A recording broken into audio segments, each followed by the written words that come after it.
अस्सलाम वालेकुम बच्चों, उम्मीद है आप सब लोग ठीक होंगे। Today we are going to discuss about the numerical of chapter number 2। So first of all draw the representative lines of following vectors.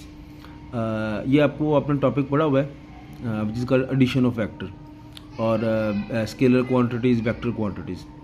तो यहाँ पे हमने बेसिकली एक वेक्टर क्वांटिटी को रिप्रेजेंट करना है। So a velocity of 400 meter per second making an angle of 60 degree with x axis. ठीक है, तो कोई चीज़ है वो 400 मीटर पर सेकंड के हिसाब से जो है वो मूव कर रही है और वो x एक्सिस के साथ 60 का एंगल बना रही है। ठीक है, तो ये देखें, ये हमने डायग्राम बनाई है। तो ये x एक्सिस है, ये आपका y एक्सिस है और यहाँ पे हमने ये स्केल से जो है वो 4 सेंटीमीटर की लाइन लगाई है और इसका एंगल जो है वो राउंड अबाउट 60 डिग्री का बन रहा है। ठीक है, पहले हमने प्रोटेक्टर रख के डिटरमिन कर लेना है कि 60 का एंगल कहाँ पे बन रहा है। ये जो लाइन होती है ये 180 एंगल होता है यहाँ से लेके यहाँ तक। तो हमने प्रोटेक्टर से देख लिया कि 60 का एंगल यहाँ पे बन रहा है और फिर ये 4 सेंटीमीटर की लाइन लगा दी। हमने पहले स्केल बना लिया कि हमारे पास टोटल वैल्यू थी 400। तो हमने कहा जी 100 मीटर पर सेकंड जो है वो 1 सेंटीमीटर के इक्वल होगा और 400 जो है वो राउंड अबाउट 4 सेंटीमीटर के बराबर हो जाएगा। इसी तरह दूसरा क्वेश्चन है इसमें, a force of 50 Newton making an angle of 120 degree with x axis. ठीक है, फिर हम यहाँ पे आ जाएंगे और उसी तरह जो है वो हमने ये क्वेश्चन सॉल्व किया हुआ है। 100 newton is equal to 1 centimetre, 50 newton is equal to 5 centimetre. Angle कितना बन रहा है 120 डिग्री का। ठीक है, ये एक्स एक्सिस हो गया, वाई एक्सिस हो गया। अब यहाँ पे हमने जो है वो पहले प्रोटेक्टर रख के देख लिया, क्योंकि 180 है ना, तो यहाँ पे 60 आ रहा है तो इसके डबल पे यहाँ पे 120 आएगा और ये 180 मुकम्मल हो जाएगा ना। तो हमने प्रोटेक्टर रख के यहाँ पे देख लिया कि 120 का एंगल यहाँ बन रहा है और फिर यहाँ पे हमने 5 सेंटीमीटर की लाइन ड्रॉ कर दी। ठीक है, तो 100 newton metre is equal to 1 centimetre और 50 newton is equal to 5 centimetre. ठीक हो गया, ये आपका न्यूमेरिकल नंबर 1 सॉल्व हो गया। ओके बच्चों, नेक्स्ट है, a car is moving with an average speed of 72 kilometre per our. तो गाड़ी जो है वो 72 किलोमीटर पर आवर की स्पीड से मूव कर रही है। ठीक है, how much time it will be take to cover a distance of 360 kilometre. तो 360 किलोमीटर का फासला तय करना है। तो सबसे पहले हम इसका डाटा बना लेते हैं। तो डिस्टेंस कितना है 360 किलोमीटर। फासला जो है डिस्टेंस वो आपने डी से लिखना है 360 किलोमीटर। वेलोसिटी कितनी है 72 किलोमीटर पर आवर। आपकी बाइक पे या गाड़ी पे स्पीडोमीटर होता है, ये उसमें जो स्पीड आ रही होती है वो बता रही थी कि आप 1 घंटे में कितना फासला तय करेंगे। किलोमीटर पर आवर 1 घंटे में कितना फासला तय करें। टाइम हमने मालूम करना है, तो हमारे पास formula distance is equal to velocity multiply by time. अब टाइम हमने मालूम करना है, तो ये वेलोसिटी जो है वो डिस्टेंस के नीचे आ जाएगी। तो time is equal to distance over velocity. Distance कितना है 360, स्पीड हमारी कितनी है 72, तो आंसर आ जाएगा 5 आवर्स।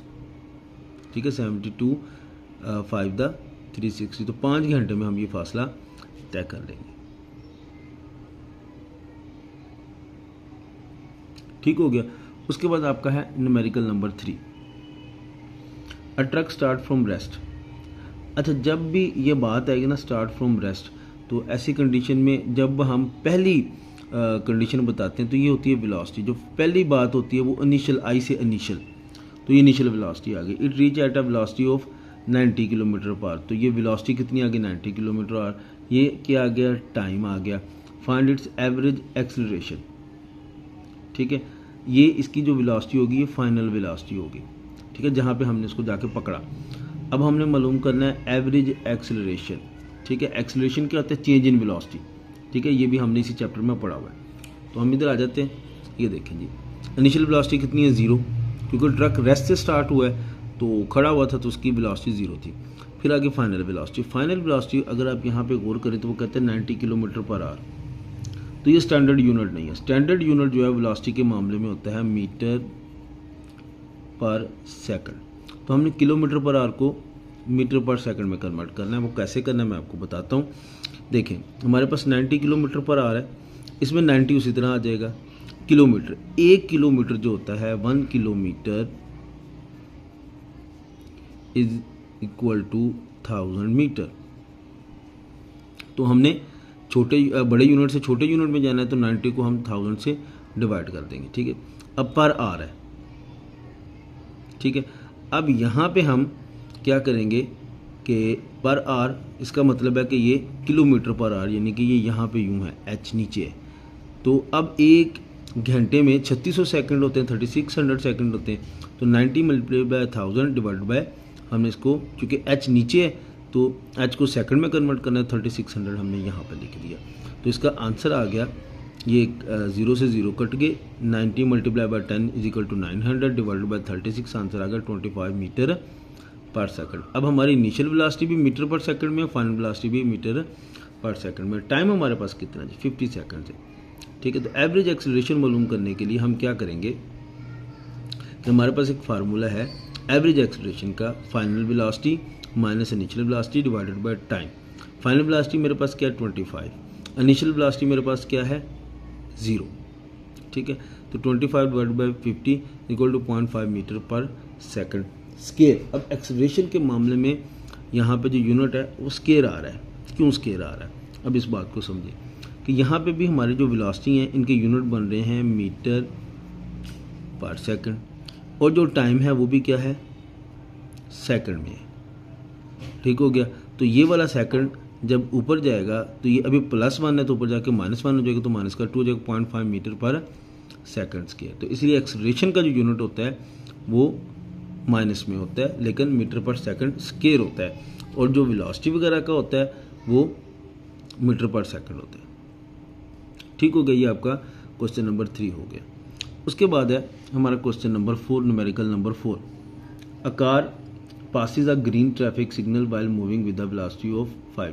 तो ये हमारी इनिशियल वेलोसिटी होगी, ठीक है। इट देन एक्सेलरेट, एक्सेलरेट का मतलब आप स्पीड के ऊपर पैर रख रहे हैं ना, तो पैर रख रहे हैं 1.5 मीटर पर सेकंड के हिसाब से आपकी स्पीड बढ़ रही है, तो ये आपका एक्सेलरेशन हो गया 1.5 metre per second square. What is the velocity of car after 5 second. वो कहता है कि आप हमें जो है वो फाइनल वेलोसिटी बताएं VF कितने टाइम के बाद, 5 सेकंड यानी कि T।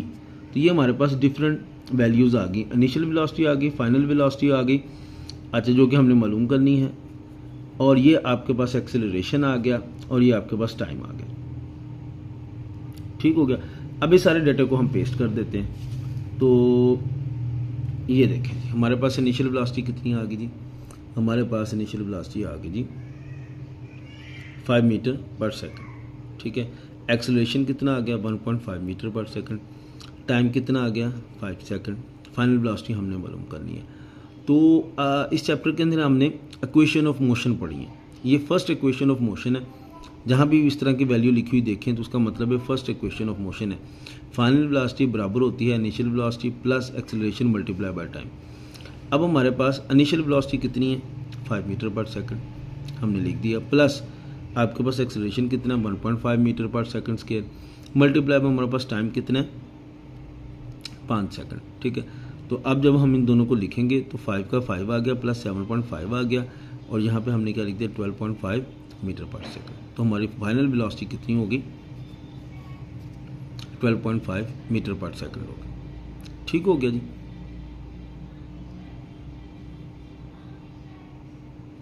उसके बाद आप नेक्स्ट देखें जी, a motorcycle initially travelling at 18 kilometre per hour, ठीक है। तो VI जो है वो कितना आ गया आपके पास 18 kilometre per hour initial velocity.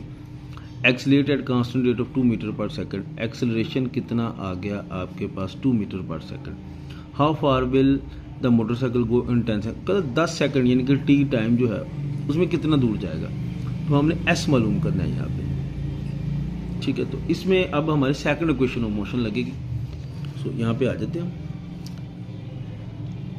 Initial velocity देखें 18 किलोमीटर पर आवर, तो हमने मीटर पर सेकंड में कन्वर्ट करना है, 18 मल्टीप्लाई बाय 1000 डिवाइडेड बाय 3600, 0 से 0 कट के 18 1 ज़ा 18, 18 2 ज़ा 36, ठीक है। नीचे 2 बच गया, ये 1 बच गया, 2 से आप 10 को काटेंगे 2 डिवाइड बाय 10, तो ये आपके पास 5 मीटर पर सेकंड आ गया, ठीक हो गया। तो आप 5 मीटर पर सेकंड के हिसाब से एक्सेलरेट कर रहे हैं।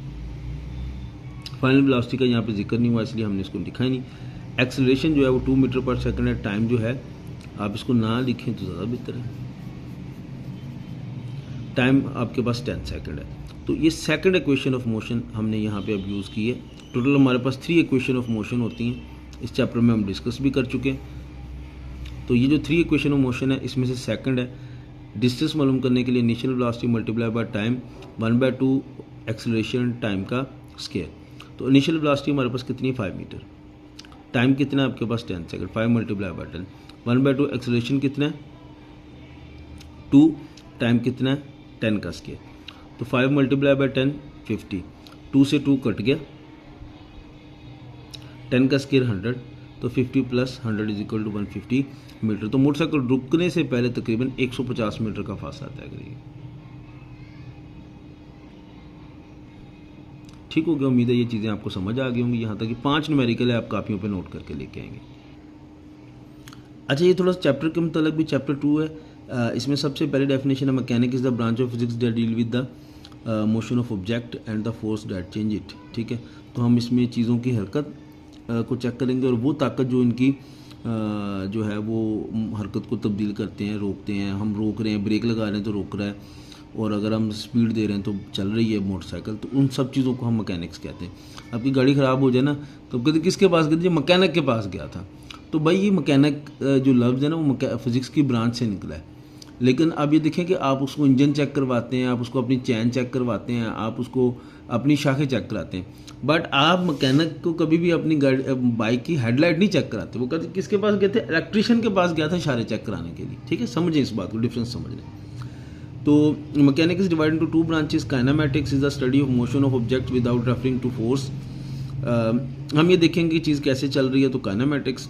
और dynamic deal with the force and their effect, और जिसमें हम फोर्स देखेंगे चल किस तरह रही है, इंजन से चल रही है, धक्का लगा के चल रही है, कैसे चलिए, तो डायनामिक्स। ठीक हो गया।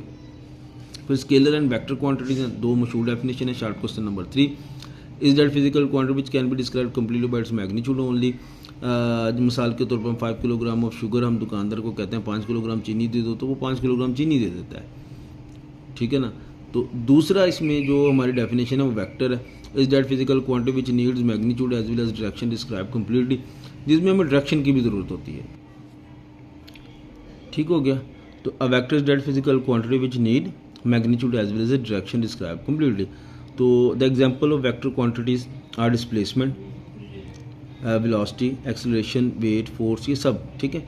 The velocity of a car moving 90 kilometre per hour toward the north can be represented by a vector. Velocity is a vector quantity because it has magnitude and direction toward north. ठीक है, तो इसमें हम बता रहे हैं कि हम किस तरफ जा रहे हैं। ज़रा हम गाड़ी पे निकलते हैं तो हम घर के अंदर ही खड़े स्पीड तो नहीं लगाते रहते ना, हम निकल के ईस्ट वेस्ट नॉर्थ या सिंपली स्कूल की तरफ जा रहे होते हैं, बाज़ार की तरफ, तो किसी ना किसी डायरेक्शन में जा रहे होते हैं।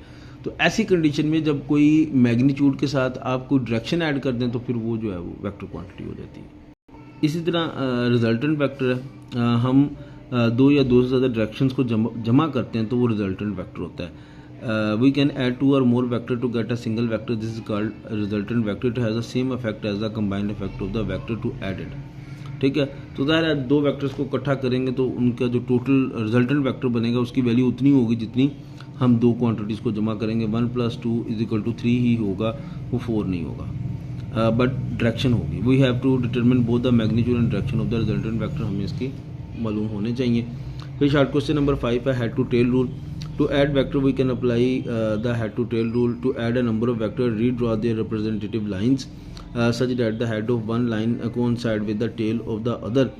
The resultant vector is given by a single vector which is directed from tail to। अब ये मैंने पहले भी जब आपको समझाया तो बताया था कि ये आपके पास A है, ये आपके पास B है।